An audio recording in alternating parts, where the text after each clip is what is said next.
Balloon festival na every year ginaganap dito sa amin tuwing autumn. Konnichiwa. Ayan, tignan niyo naman, nakahilera na sila. At ang aaga. Akala ko isa na ako sa maaga. Hindi pa pala. Talagang pag-uusapan ay oras. Panalo ang mga hapon.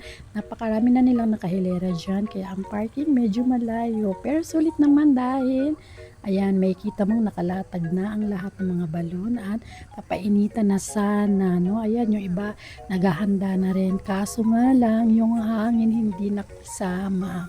Sa kasamaang palad, 3 lang ang lumipad sa mahigit 20 plus yan, ang dae, no?